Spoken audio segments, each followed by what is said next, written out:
Google Analytics 4, the new kid on the block. Google's newest analytics product, the upgrade, the all singing, all dancing replacement for Universal Analytics, aka the version of GA that you're currently using.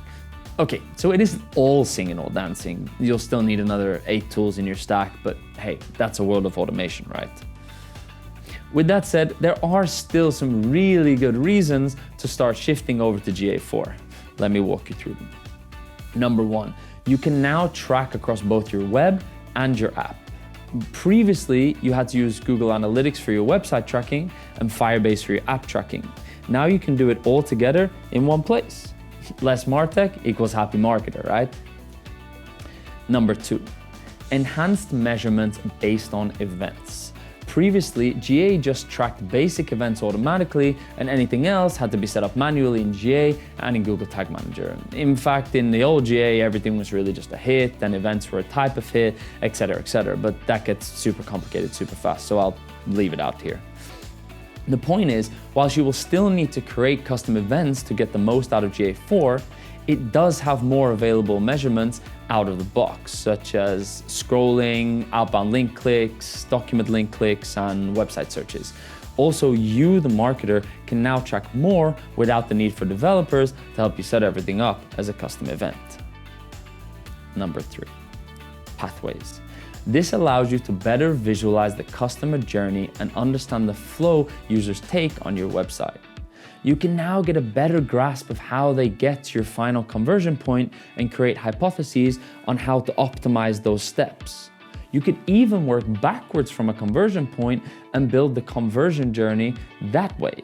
In fact, I literally watched one of our web analysts do it a few days ago. Shout out to Simon. Number 4.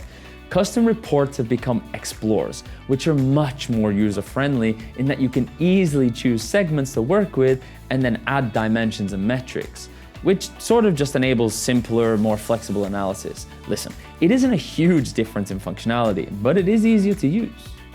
Number 5, GA4 now offers a free Bigquery export.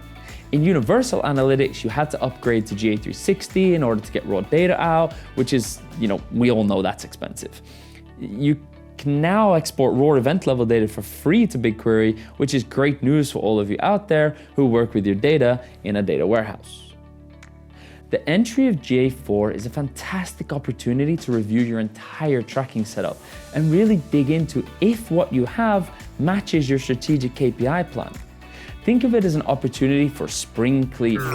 Does anyone even do spring cleaning anymore? Or do people even say, do we just clean better more often now? Or people don't say spring cleaning. All right, okay. Sorry.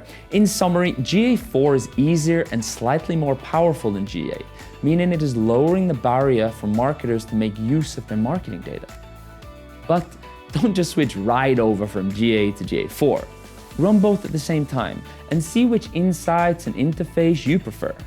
But keep in mind that GA4 is where Google is spending their time and energy and money improving. So don't be surprised if GA4 begins leaving the old GA in the dust. That's it for this week's funnel tip. If you want us to cover any specific topics, just throw it in the comments.